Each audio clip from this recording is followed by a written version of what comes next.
اشرف غني وایي په افغانستان کې جګړه درېدلې ده خو سوله لا تر اوسه نه ده راغلې.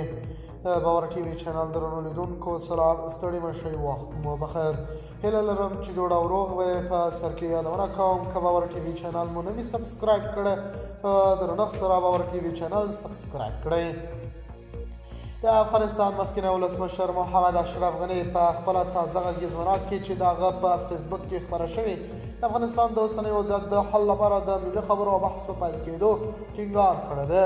هغه په خپلو خبرو کې ویل چې هغه افغانان باید یو بل ته لاس ورکړي او یو بل ومني چې په تېرو څو لسیزو کې له یو بل سره جګړه کړې ده.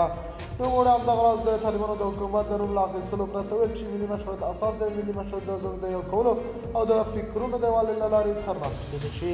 هغه ویل له ملي مشروعیت پرته منطقي او بین المللي مشهد ګران کار دی. طالبان تېر کال د اګست په 15 نیټه کابل ته داخل شول او بیا واک ته ورسېدل، خو تر دې دمه چې یو هېواد د هغوی حکومت په رسمیت پېژندلی نه دی. ښاغلي غني وویل چې افغانستان کې باید داسې نظام راشي چې تل پاتې وي او ټینګار یې وکړ چې باید څو محدودو اشخاصو د افغانستان واک ورننګول شي.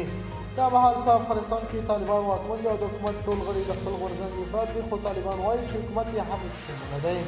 نوموړی په خپلو خبرو کې نه د طالبانو نوم واخیست او نه هم د کومې بلې ډلې، خو یې ویل چې باید تېرې تېروتنې تکرار نه شي. هغه ویل که تېرې تېروتنې تکرار کړو، یو بل ونه منو، په حس انحصار اتکا وکړو، خدای نخواسته بد د بیخي به تکرار شي او د جنګ لمبې به بیا بل شي.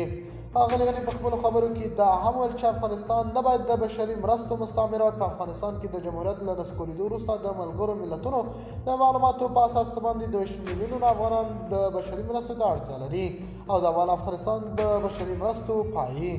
د باور ټي وي چینل درنو لیدونکو دا زموږ ته د مهال چمتو کړی خبر د الله په امان تر بیا خیر چارې.